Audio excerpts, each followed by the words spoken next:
लेकिन 2 हिंदू बच्चों को तड़फा करके बेरहमी के साथ और मुस्लिम जिहाद के नारे लगाते हुए इतनी बर्बरता के साथ में 2 हिंदू बच्चों को तड़फा करके मारा गया। और उसके बाद प्रशासन और शासन की नींद नहीं टूटी अभी कि हिंदुओं के साथ इतना अन्याय हो रहा है। शामली के अंदर, चाहे मुजफ्फरनगर के अंदर या कमालपुर गांव के अंदर, चारों तरफ यही हल्ला बुल रहा है। ये मुलायम सरकार का यही आज जो दिखाई दे रहा है, यही परिणाम है कि हिंदुओं को मरवाना एकमात्र लक्ष्य इसका मुलायम सरकार का है। कठवाड़े का फैसला यूं ही करेगा, फैसला कठवाड़े का फैसला यूं ही करेगा, फैसला हिंदू एकता जिंदाबाद, हिंदू एकता जिंदाबाद, हिंदू एकता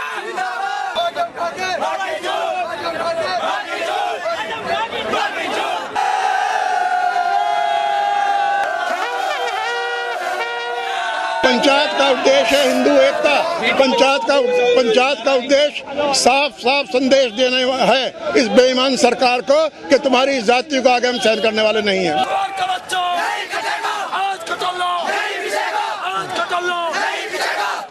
हिंदुस्तान की हिंदुस्तान की आज कटल्ला, आज कटल्ला, सुवर का बच्चा, सुवर का बच्चा। अभी तो एक लड़ाई है, अभी तो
मुजफ्फरनगर में 2 गुटों के बीच खूनी संघर्ष के बाद तनाव जारी है। आलम यह है कि सेना की 28 कंपनियां बुलाई गई हैं। पूरा का पूरा इलाका छावनी में तब्दील कर दिया गया है। शांति बनाए रखने के लिए पुलिस की टीम लगातार मार्च कर रही है। अब तक इस हिंसा में 12 लोग जान गंवा चुके हैं और तकरीबन 34 लोग जख्मी हुए हैं। मुजफ्फरनगर के 3 थाना क्षेत्रों में कर्फ्यू लगा दिया गया है।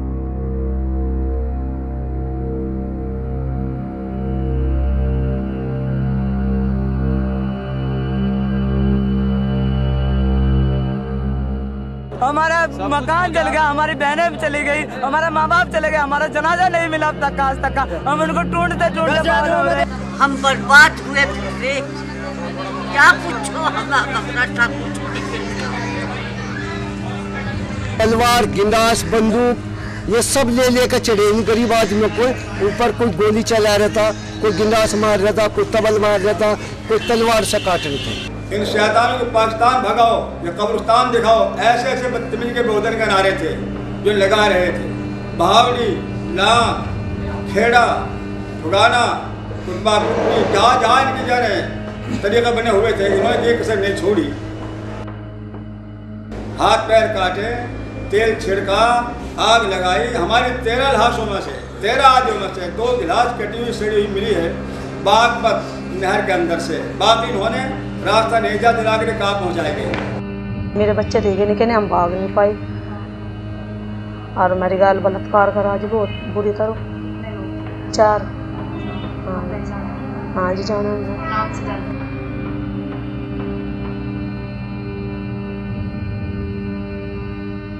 जी। जैसे 8 तारीख में हम घर पर थे जी, हमें मालूम नहीं था मेरी ख्याल ऐसा होगा। बहुत सारे लोग थे जी गांव में जो एकदम तो हाउले तारे हमारे घर पे हमला करा जी उन लोगों ने। और ऊपर छतों पर थे जी, कोई बंदूक ले रहा था, कोई तबल ले रहा था जी। घरों में बढ़कर हमारे सारे लत्ते कपड़े जो घर में सामान था सारा उन्होंने तोड़ फोड़ करा। जो अच्छी चीज थी वे सारी निकाल ली जी उन लोगों ने। जब अम्मा उठ कर चले लगी जी, मेरी गाल आती, मेरी गाल पहला तो उठते बैठती लात मारी, सब पकड़ो बहन की लोड़ी को साली को मजा पकड़ी जी उन्होंने। जब मैं उठा लगी मेरा उठते होगा जी लात मारी पस्सू में। अजी एक तो साधु सुनार का लड़का है सुनील, एक उसका है जी ब्राह्मण का लड़का है जी देविंदर हरपाल का लड़का। इन 2 आदमी ने आकर मेरी गाल चलना जिप्सी करी जी, मेरी बेइज्जती करी उन लोगों ने। लात मार तू जी मुझे घर में खांच ली, मेरी चोटी पकड़ कर जो घर में खांच। मैं बहुत कोशिश करी जी उन पर छुटाने की, एक नया का मेरा लात मारी जी आग गई इसी पासों में जी, मुझे पता नहीं रहा जी। चोटी पकड़ घर में खांच ली जी उन्होंने, मेरी गाल जबरदस्ती करी जी, मुझे बेहोश कर दी जी उन्होंने। अच्छा ये डाल के मारा की जी, चोट दिखाई भी नहीं जाते ऐसे जी जगह चोट मारी उन्होंने। गरीब आदमी का हुआ क्या जी, इज्जत है अपने पास या इज्जत भी नहीं थी मेरी तो।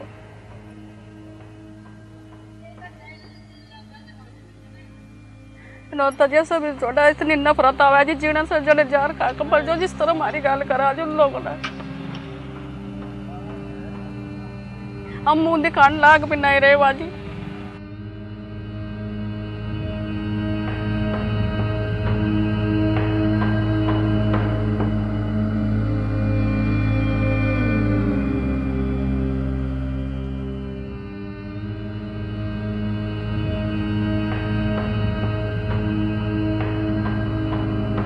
पहले तो बड़ी मस्जिद को होया दंगा, तो वो दंगा भी इतना साइलेंट होया, जैसे ही हमें पता चला उसका तो हम भी तितर बितर हो लगे, वह बिखरने शुरू हुए। तो उन लोगों ने हमें आगे फिर समझा दोबारा, कहले यार क्या हो गया। वो तो हमने उधर भी रोक दिया वो दंगा, उधर भी रोक दिया वो दंगा, और इधर भी कुछ नहीं होने देंगे हम। मगर ठीक है, तकरीबन 2 बजे उन्हीं लोगों, जिन लोगों ने हमें समझाए थे, उन्हीं लोगों के हाथ में हथियार थे, और तकरीबन सैकड़ों की तादाद में 100-200 लड़के और बड़े, ये एकदम हमारे मोहल्ले पर हमला बोल दिया। देवेंद्र प्रधान ने कहा उनको तुम कहीं ना जाइए यहाँ से 7 तारीख में, तो कह रहे कि हमारे ससुर उनको कोई ना जाओ कहीं। देवेंद्र प्रधान कह रहा कुछ नहीं होने देने का मैं थारा। तो सुबह ही 8 बजे 8 तारीख में मेरे ससुर ने फिर फोन करा प्रधान के पास। उनको भाई प्रधान जी कहाँ हो तुम? उनको मैं अपने घर हूँ, तुम तैयार हो जाओ, मैं तुम्हें कटने के लिए आ लग रहे। तो इतनी कहते ही मेरा ससुर जो था नीचे को निगाह करके बैठ गया। कहने लगा भाई ऐसा कर लो जिसे जान बचानी अपनी बचा लो। तो देवर जो मेरा छोटे वाला जिसकी अभी शादी हुई थी, इसको और इससे बड़ी भाभी उसको और उसके 4 बच्चे, उन्हें 3-4 को कहने लगा तुम चले जाओ यहाँ से। तो गली में से निकल तो ही उसके टुकड़े कर दिए मेरे देवर के, उसे काट दिया, दुरानी का सिर फाड़ रखा, पैर जो है ये पैर काम नहीं कर रहा, ये हाथ है ये नहीं उठ रहा बिल्कुल भी।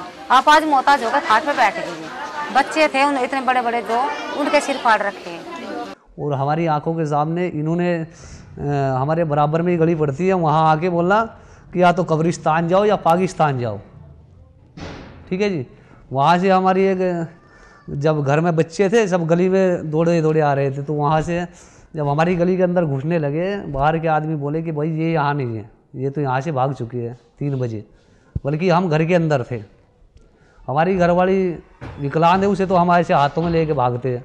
तो अपनी घरवाली को लेके, बच्चों को लेके सब ऐसे दूसरों के कोठों से उतरते उतरते उतरते उतरते 3री मंजिल तक उतरते गए, और उतर के हम पीछे जोड़ में छुप गए भाग करके।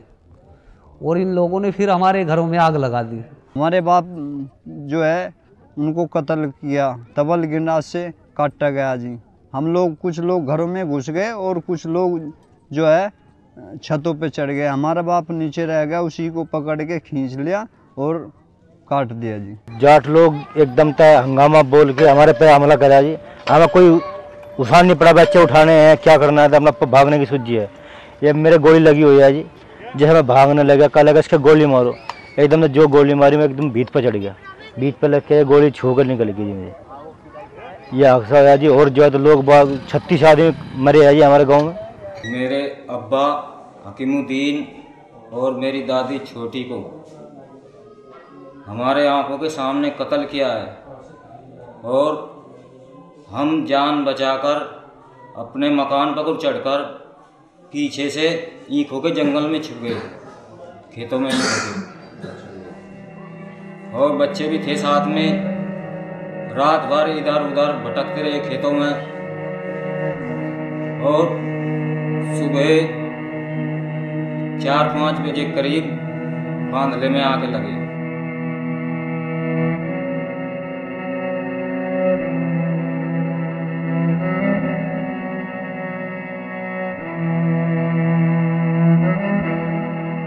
अचानक का हमला था तो हर आदमी को अपनी जान बचानी पड़ी। कोई किधर, किसी ने अपने बच्चे ने देखा, कोई किधर को भाग रहा, कोई किधर को भाग रहा, किसी के बच्चे छूट गए हाथ से। एक औरत ऐसी है, नईम की औरत है, उसके हाथ से 5 महीने की बच्ची गिर गई भागते हुए। मैं भी अपने जिंदे पे चढ़ते हुए चढ़ के और दूसरी तरफ कूद गया। मेरी घरवाली रह गई वहाँ, मेरी घरवाली गैल भी उन्होंने 5-6 ने रेप किया। 8 तारीख में सुबह 8 साढ़े 8 बजे जी हमारे तरफ से चुगरदे से इस तरफ से भी आगे जी, इस तरफ से भी आके ने हमारे घरों में आग लगा दी। और जैसा कि हम भागने लगे, हमारे बच्चे पकड़ लिए उनने और तेजाब डाल के बेइज्जती करके उनकी तेजाब में डाल दी, वहीं जला दी जी। ऐसे हमारे बच्चे के साथ घटना हुई जी। देखो हमें इंसाफ चाहिए और हमें कुछ नहीं चाहता। हमारे घरों में आग लगा दी, हमारे जो कीमती सामान थे वे सब निकाले गए। मरद जात थी हमारे साथ में, वो हमसे सब बिछड़ गए जी। कोई इधर को भागा, कोई इधर को भागा, तो जी हमारे पीछे पीछे जाट लोग भागे। उनमें से 2 आदमी थे जी, एक कुलदीप सनोफ ओमकारा जी, एक मेशवीर जाट है जी सनोफ प्रकाश। इन दोनों ने मेरे साथ बलात्कार किया जी। मेरे कपड़े फाड़े जी, इन्होंने बहुत बुरा हालत करी जी, पीछे बाल तक के नोच लिए, हमारा शरीर बिल्कुल नंगा था जी। दीदी बहुत बुरा हुआ हमारे साथ में, लेकिन हमें कोई इंसाफ नहीं मिल रहा, ना इनके कोई हमें बताते हुए बार बार सर मारने लगे, कोई नहीं हमारी सुनवाई कर रहा।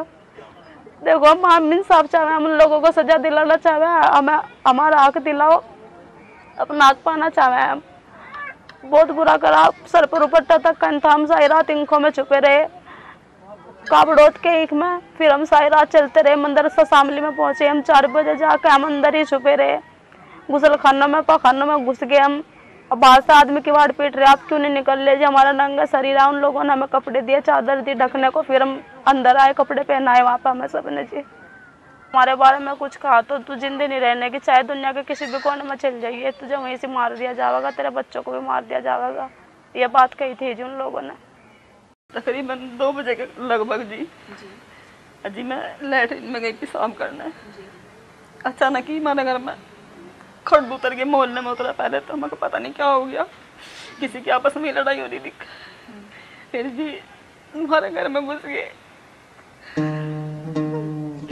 हमारे घर में घुस के जी कुछ कोई हमारे घर कहीं को भाग गया, कोई इंगे को कोई कहीं नहीं बचा। सिर्फ मैं लैट्रिन में से निकली जी बाद में सबसे 6 मस्टन दे जिन्होंने मुझे तब भी। हाँ जी, हमारी बैठक में थे जी, बार बार अपना मुंह काला करा जी, रेप करा बार बार, कभी कोई सा कभी कोई सा कभी कोई सा।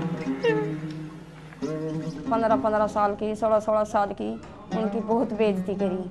उनकी बस में मैं आंखों पर पर्दा घेरो रखे रे, भाई ना करो रे, गाम गली की लंडी इज्जत एक ही है, नहीं मानने नहीं, ये जालिम मिलो मानने नहीं। ये 5-7 या लुंडे जानन वाले खुद उन्हें होर को बड़ा लगता है। कोई गाम गली का हो रखा नहीं था, सारे गाम गली के लंडे थे, सबको मजा आया।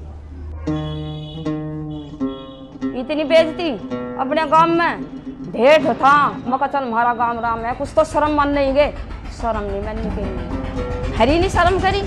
अब थारी माँ बाप, थारी माँ बाणों के बराबर है, मेरी नहीं शर्म करी, और धी बेटियों की तो कोई शर्म करते उन्होंने बोल।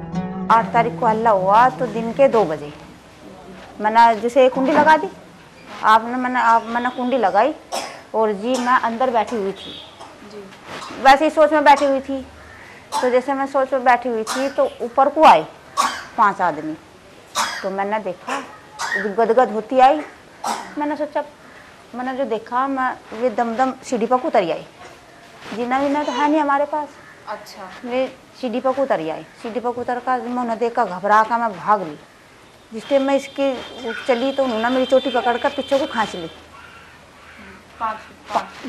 5 लोगों ने चोटी पकड़ कर मेरे पीछे को खींच ली। तो मैं घिसरती चली गई।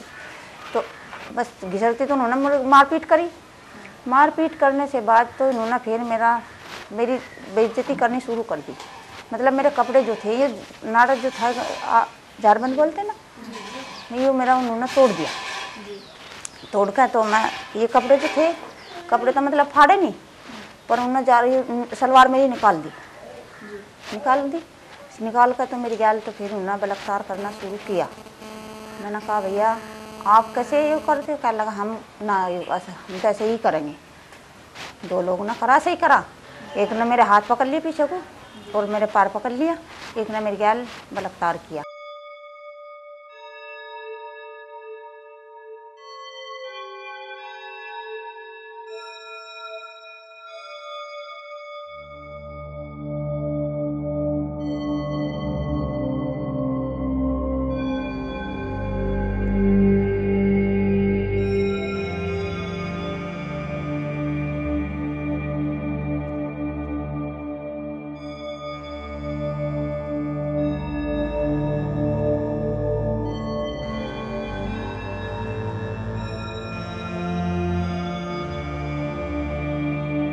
थाने में फ़ोन किया, थाने में कोई सुनवाई नहीं हो रही।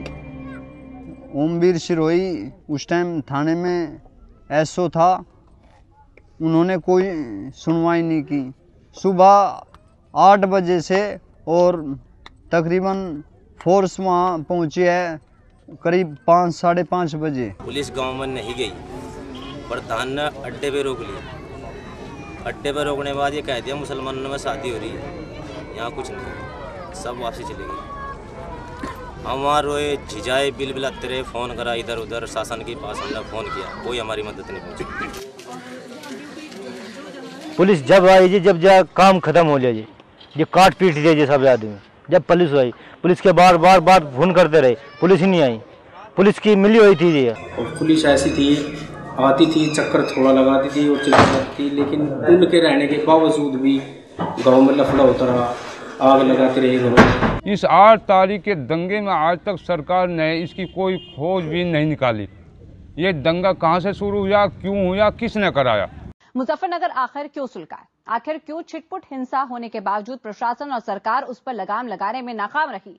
आखिर नेताओं ने कैसे इस आग में घी डाला? मुजफ्फरनगर, जिसे मोहब्बत नगर भी कहा जाता है, आखिर वो कैसे नफरत नगर में तब्दील हो गया? देखिए हमारी खास रिपोर्ट।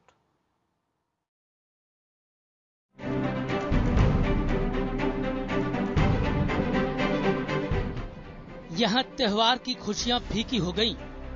ईद बीता, राखी आई, शहर अब दीपावली की तैयारी कर रहा था, लेकिन एक छोटी सी चिंगारी ने शहर की शांति खत्म कर दी। और जब आग भड़की तो सबने अपने हिसाब से उसमें घी डाला। शुरुआत 27 अगस्त से हुई। जिले के कवाल गांव में एक छेड़छाड़ की घटना हुई। ऐसा कहा जा रहा है कि छेड़छाड़ की शिकायत स्थानीय थाने में हुई, लेकिन पुलिस ने मामला दर्ज नहीं किया। इसके बाद छेड़छाड़ करने के आरोपी की हत्या कर दी गई। ये बवाल का पहला चरण था। छेड़छाड़ के आरोपी की हत्या के बाद दोनों भाइयों की हत्या हुई। इन पर आरोप था कि इन्होंने छेड़छाड़ के आरोपी की हत्या की। One side alleges that it was because of eve teasing. The other side alleges it was a motorcycle accident. It's still a matter of investigation. But all over the world, it has already been relayed that it was because of eve teasing. So if we want to restrain ourselves from making judgment before due process is conducted, then it should apply to both sides. And we need to be very, very careful when we are reporting these things.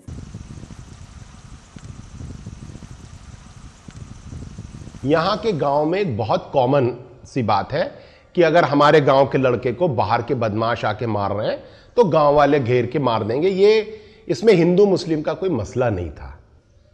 लेकिन इसको BJP ने लड़की को छेड़ना और लड़की की इज्जत और बहन बेटियों की इज्जत के रूप में इसको फैलाया। अपनी बहन बेटियों की इज्जत बचाने के लिए इंसान क्या नहीं करता। अगर किसी के सामने किसी की बहन को छेड़ा जाएगा तो बर्दाश्त होनेगी नहीं, किसी पे भी नहीं होनेगी। इसी तरीके से कवाल के अंदर हुआ है। वो लड़का जो है उसके मकान पे गया था सिर्फ एक उल्हाना देने के तरीके से, तो वहीं पर जो है मतलब उनकी हत्यापाई होगी। थोड़ा बहुत उन्होंने भी मार पिटाई करी, उन्होंने भी करी। वो जो शहनवाज लड़का था वो मार पिटाई उसके साथ जैसा हुई तो गांव वालों ने में 2 लड़के मार दिए। भीड़ ने घेर के मार दिया। हिंदू मुसलमान सब थे, चाहे किसी ने रैपटी मारा ही मारे ही नहीं। लेकिन जब बात खुल का आई फिर हिंदू अपना एक तरफ हो गए, लेकिन मारे हिंदुओं ने। हिंदू मुसलमान सब थे, मारने में इनके बदमाश मार दो। इन मर्डर के बाद में एक स्पेसिफाई जाट बिरादरी ने अपनी पंचायतें शुरू कर दी। वो कहती है झूठ अरेस्ट किया गया। झूठ क्यों? जब मर्डर एक हुआ है तो उसमें झूठ क्या है?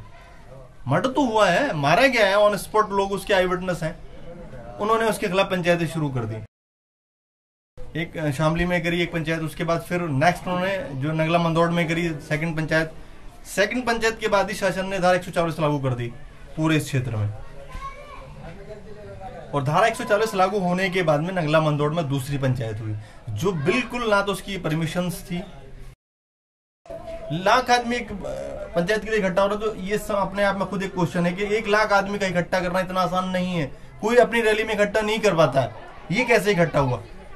बिल्कुल सच्ची बात यह है कि उनको बाकायदा इमोशनली या पॉलिटिकली या फाइनेंशियली तीनों तरह से उनको वहां पर इकट्ठा करके बुलाया गया है।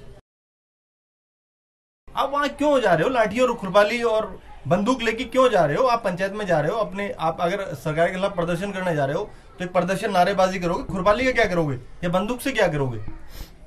तो खुद वही एक क्वेश्चन पैदा हो जाता है कि ये लोग आए तो इनकी नीयत ऑलरेडी पहले से ही, यानी जिससे आदमी ने इनको बुलाया है वो पहले इनको ये कह के ला रहा है कि हमें मारना है मरना है।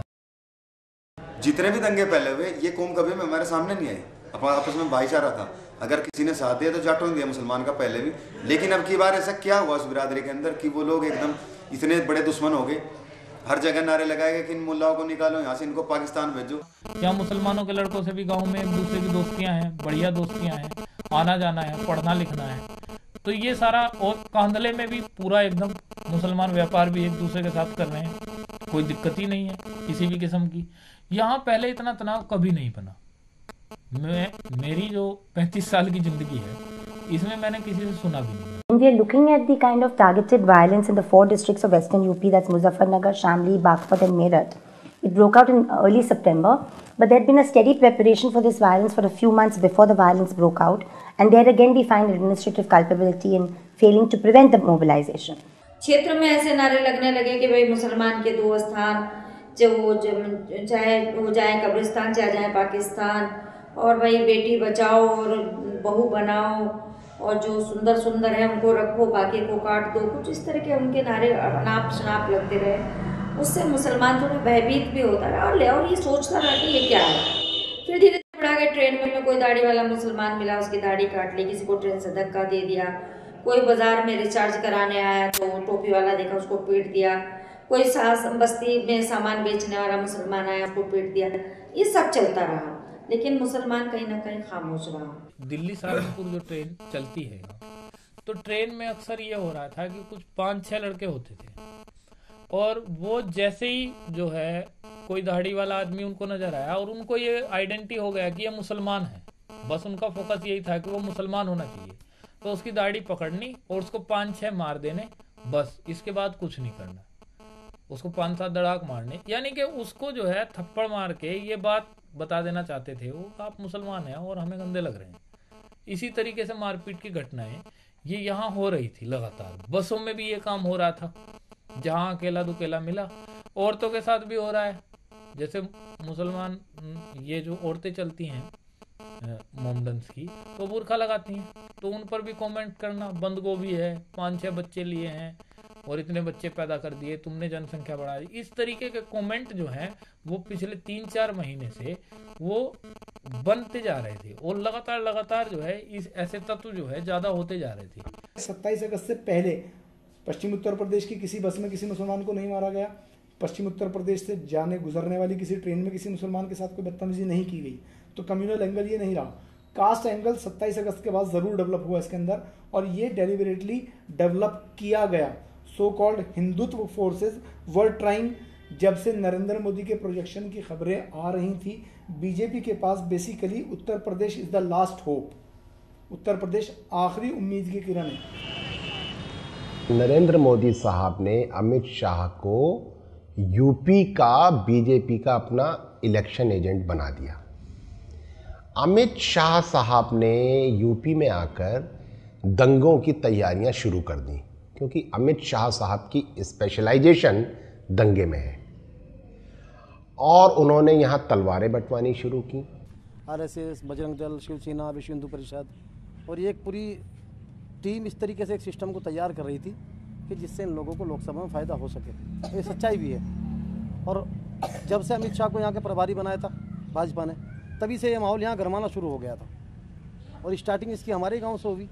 ईद के दिन एक मोमडन को गोली मार दी गई यहाँ पर मस्जिद के गेट के अंदर। ये मुस्लिम बहुल्य क्षेत्र है पूरा का पूरा, तकरीबन 15,000 मुस्लिम है यहाँ, 1,000 हिंदू भाई भी हैं। मुसलमान को ईद के दिन मस्जिद के गेट में गोली लगने के बाद भी किसी हिंदू भाई का बाल तक नहीं टूटा। यहाँ इतना भाईचारा रहा। लेकिन उन लोग तो चाह रहे थे कि अगर यहाँ नहीं हुआ तो कहीं दूसरी जगह होगा। नेक्स्ट टाइम वो फिर शोरम के अंदर हुआ, वहाँ भी बहुत अच्छा खासा दंगा हुआ। वो प्रशासन की नज़र में भी आया, शासन की नज़र में भी आया। वहाँ नहीं बात बनी तो फिर कव्वाल में जाकर शुरू किया। कव्वाल में दबा, प्रशासन ने कंट्रोल किया, फिर वो लिसाड़ के अंदर पंचायत करके वहाँ शुरू किया। जैसे ही अमित शाह आए और उनको कहा गया कि आप यूपी संभालेंगे, तभी सरकार को समझ जाना चाहिए था कि क्या होने जा रहा है। एक आदमी जिसके पहले हाथ जो है खून से रंगे हुए हैं और वो इंसान पहले ही इतनी सब कुछ करा चुका है, वो आगे क्या नहीं कराएगा। तो हमारी सरकार के भी कान पे जू नहीं रहेंगी। हमारे उत्तर प्रदेश में आज के समय में लगभग 2 करोड़ वोट फर्जी हैं और बहुत सी वोट हैं जो युवाओं ने अभी तक अपनी नहीं बनवाई हैं। तो हमारी जो लड़ाई है वो बूथ की लड़ाई है। हम जमीनी स्तर पर काम करना चाहते हैं। हम चाहते हैं कि हमारे देश का युवा आगे आए और इस राजनीति को, इस सिस्टम को बदले। आज के समय में मोदी जी इस युवा का चेहरा बन चुके हैं। इस देश का हर युवा की एक उम्मीद है नरेंद्र मोदी, और युवा चाहता है कि कैसे भी करके उन्हें प्रधानमंत्री बनाया जाए। वो 10 यूथ क्या करेगा, बस वो आर्मी बनेगी, आर्मी होगी। वो जो है गांव में यूथ को संगठित करेगी। यूथ का काम होगा कि वो रेस्टोरेंट पे इकट्ठा ना होने दे लोगों को। कहीं कोई जो है हिंदू लड़की और मुसलमान लड़का ना दिखाई दें, कहीं गार्डन में, बागीचे में, रेस्टोरेंट में, रेलवे स्टेशन, जहाँ भी सार्वजनिक जगह पे कोई मिले वहीं उसको पीट दो या जान से मार दो, और मोदी आर्मी उनको सम्मानित करेगा। लव जिहाद और ये जो है बेटी बचाओ अभियान, अभी इन सबको याद आई है। बीजेपी को भी अभी याद आई है 6 महीने से ही कि बेटी भी बचानी है, बहू भी बचानी है, और ये लव जिहाद का भी मामला सारा अभी उनके सर पे आना था। सीधी सीधी बात है, ये लोग भी सब समझ रहे हैं और हम तो साफ तौर पे कह रहे हैं कि उन्होंने षड्यंत्र को शुरू किया है। यहाँ अच्छे खासे लोग बिल्कुल फिटफाट रह रहे थे और किसी को कोई दिक्कत नहीं थी। उन्होंने 6 महीने से बीजेपी ने इस बात को सोच लिया था कि यहाँ अगर वोट बैंक बनाना है तो ये जो है ये सीधे जाटों की टक्कर इससे करा दो। बीजेपी के मुजफ्फरनगर के वेस्ट यूपी में 3 एमएलए थे। हुकुम सिंह जो लीडर ऑफ द अपोजिशन है असेंबली में, संगीत सोम और सुरेश राणा, ये 3 एमएलएज को यहाँ पोलराइजेशन ऑफ हिंदू वोट्स के काम में लगाया गया।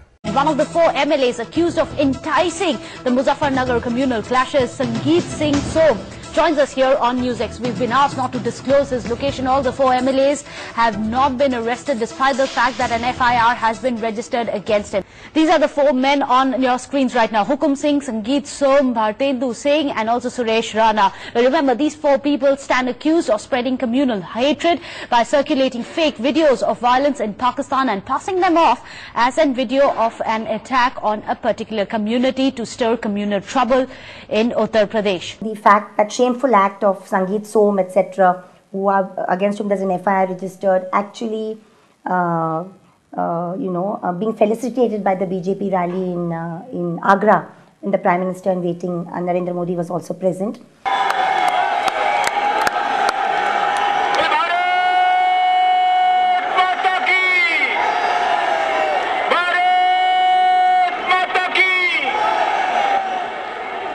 आदरणीय विनय जी, आदरणीय अमित शाह जी, सम्मानित मंच और दूर दूर से आए ब्रज क्षेत्र के हजारों कार्यकर्ता बंधु और भगिनियों, सबसे पहले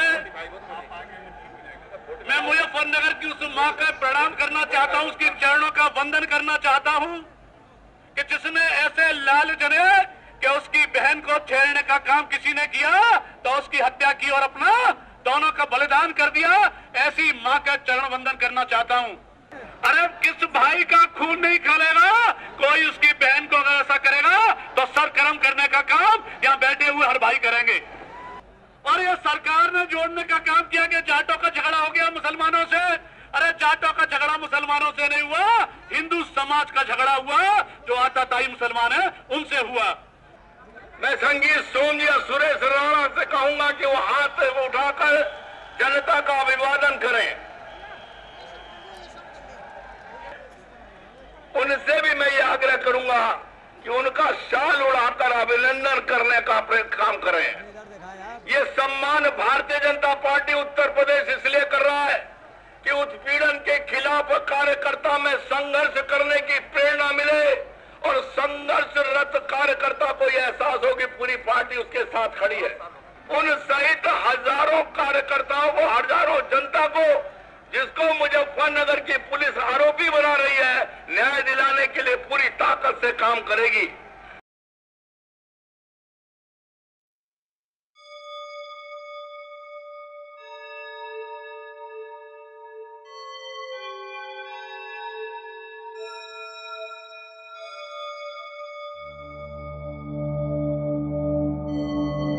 The fact that many powerful accused, including Hukum Singh, Billu Pradhan and others, have not been arrested is not generating confidence enough among the refugees to go back.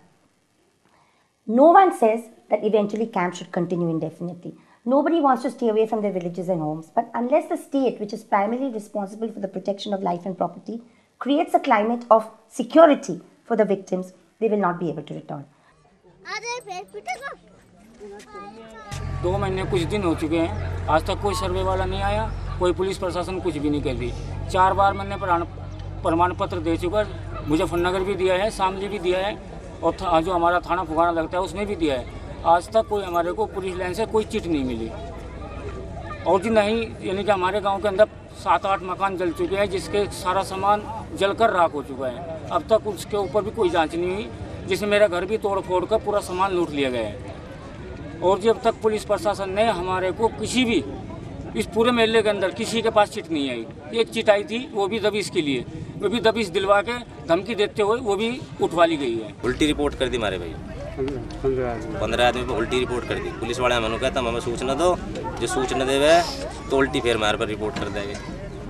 Jat गाँव के तो हमें इंसाफ चाह बस। जब तक मुजरिम गिरफ्तार नहीं होंगे, जब तक हमें सुकून या चैन नहीं मिलेगा। हमारे गांव के 8 लोग मरे, हमारे दिल का हमें ही पता बस।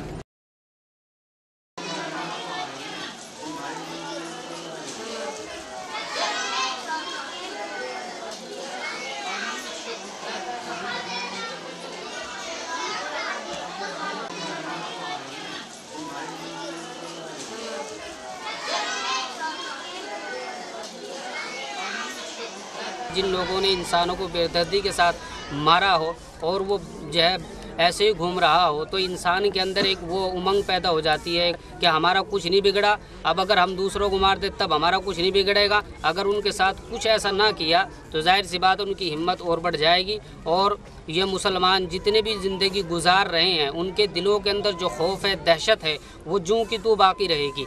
उन्हें अपने सरकार की तरफ से भी और अपने दिली एतबार की तरफ से भी यूँ लगने लगेगा कि हम इस हिंदुस्तान के अंदर रह तो रहे हैं, लेकिन एक ऐसी ज़िंदगी गुजार रहे हैं जिसका नामो निशान कहीं तक मिलता ही नहीं। जो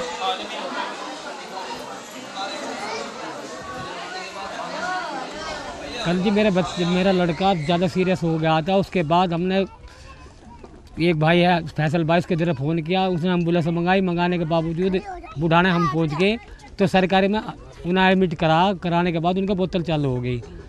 क्या लगे भाई 1 घंटे के बाद हमें रेफर कर देंगे मुजफ्फरनगर के लिए। चलो जब हमने 1 घंटे का इंतजार करने के बावजूद एम्बुलेंस आ गई। आने के बावजूद हमको ले गए मुजफ्फरनगर हॉस्पिटल में।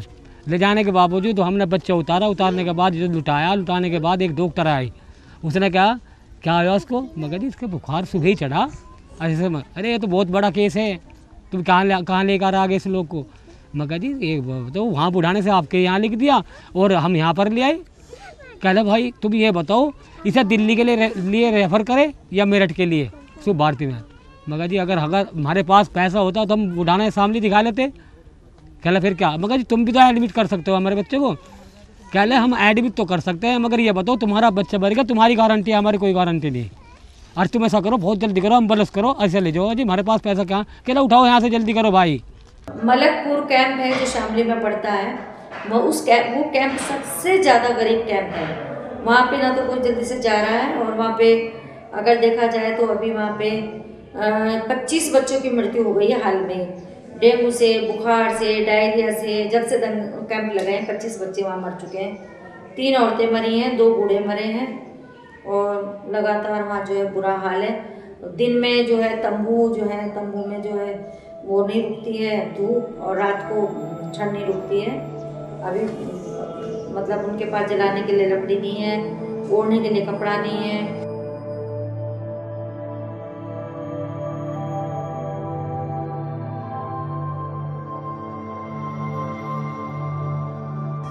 और अभी यहाँ जो है 4045 करीब लोग अभी फिलहाल इस कैंप में हैं। और सरकार ने जो है नहीं 1 तारीख से सब सुविधाएं बंद कर दी थी। पिछली 1 तारीख से 1 अक्टूबर से राशन खाना पीना सब बंद कर दिया। 10-12 दिन खाना वो राशन भेजा है यहाँ।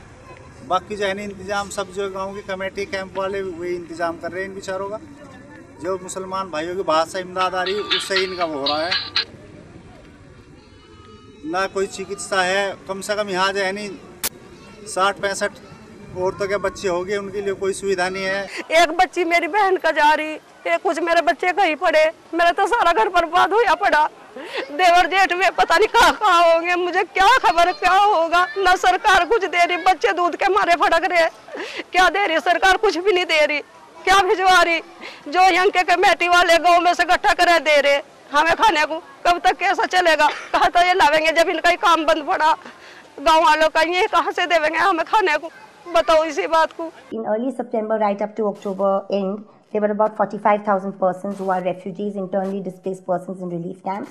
Today, even now, right up to day before yesterday, there are about 33,000, 19 in the Shamli district and 2 or 3 in the Muzaffarnagar district. And the state government seems out on a limb to simply try and forcibly close these camps. Now, you must understand that even compared to Gujarat 2002, these are camps in the bitter cold of the Uttar Pradesh winter, on the open ground, bitter winds, rain, and tents on the ground, and some persons are living in homes and madrasas.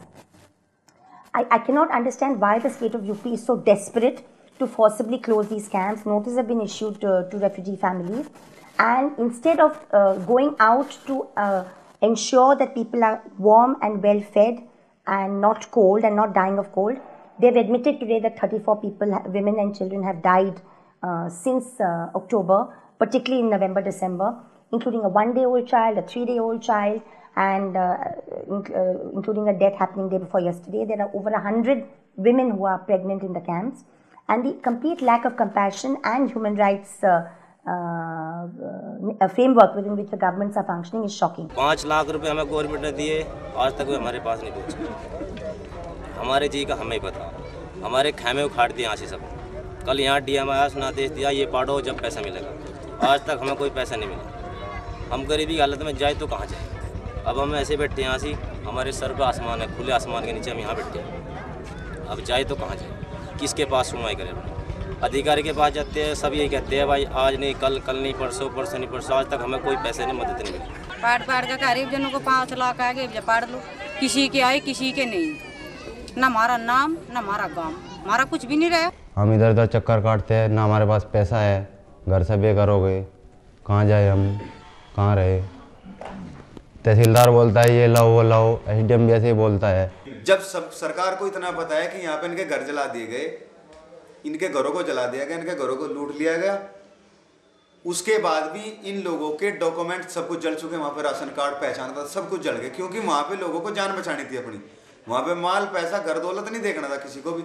उसके बाद में सरकार ने ऐसा निजाम चलाया document का, सबको पता है कि डॉक्यूमेंट पूरे नहीं है किसी के, लेकिन उसके बाद में कहीं नोडल अधिकारी, कहीं जिलाधिकारी, कहीं उप जिलाधिकारी, सरकार को अगर जरूरत है उसको पता है ना गाँव में कितने पीड़ित हैं, उसके पास कर्मचारी नहीं है, वो तनख्वाह नहीं लेते। जिनको सरकार इनका सरपरस्त बना के भेजती लोगों को कि जाओ तुम इंक्वायरी करके आओ, तुम्हारे मकान में क्या नुकसान है, वो सरपरस्त वहाँ पे जाटों के यहाँ पे जाके नाश्ता कर रहे हैं। यहाँ के लोग जो आते हैं बेचारे इस्लामी वाले नाजी देते हैं, खाने का सामान देते हैं, सरकारी सुविधा कुछ नहीं आती। क्या आता है, ये 5 लाख रुपए आई, आने के बावजूद क्या कहता है एसडीएम डीएम, ये कहते हैं तुम ये झुग्गी खाली करो जी तुम्हें 5 लाख मिलेंगे। अरे हमारे रिश्तेदार भी बाहर पड़े, हम भी बाहर पड़ जाएंगे। लोही वालों ने हमें सरंदी जाटों ने मार के हमें लोही में भेज दिए। अगर ये लोही वाले हमें कट दें कहाँ पड़ेंगे हम, हमारी तो रिश्तेदारी भी नहीं है। अब एक नई बात यह है कि भाई 5 लाख रुपए हम तब देंगे जबकि आप सरकारी ज़मीन खाली कर देंगे। हमने ये कहा कि भाई आप इनको 2 महीने का टाइम दीजिए, आप 5 लाख रुपए इनको दे दें और हमसे आप शपथ पत्र ले लें, एफिडेविट ले लें कि 2 महीने का टाइम मिल जाए इन लोगों को, हम इनके मकानात बनवा देंगे। तो ये जो है वो देने को तैयार नहीं है कि नहीं पहले जो सरकारी ज़मीन है वो खाली होगी, उसके बाद जो है हम पैसा रिलीज करेंगे। लेकिन सही बात यह है कि 5 लाख आज के दौर में 5 लाख कोई अहमियत नहीं। ज़मीन अगर ले लेता है इंसान तो मकान बनाना भी उसके लिए बड़ा मुश्किल हो जाता है। फुगाना के अंदर कुछ लोग गए अपने गर्म कपड़े लेने के लिए, तो वहाँ पे गिरेबान पकड़ लिया उसका।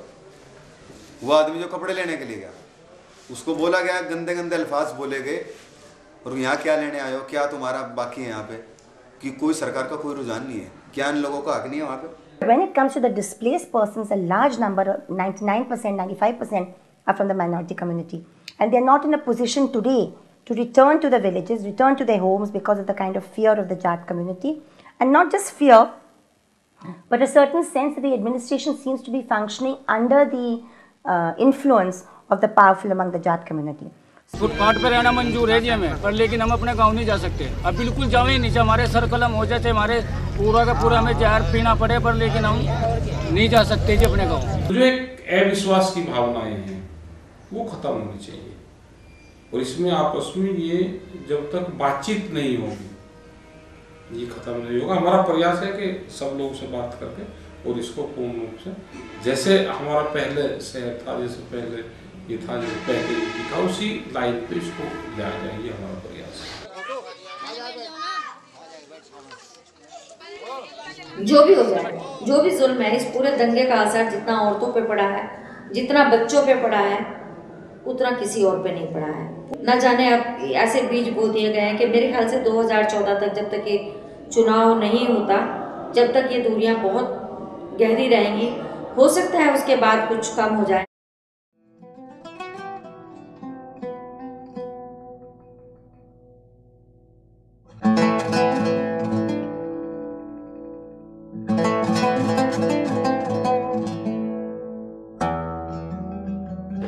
गुस्सा की तो बात है जी, गुस्सा भी आता है, पर दिल की ज़्यादा बात है जी। गुस्सा करेगा क्या फ़ायदा होगा हमें।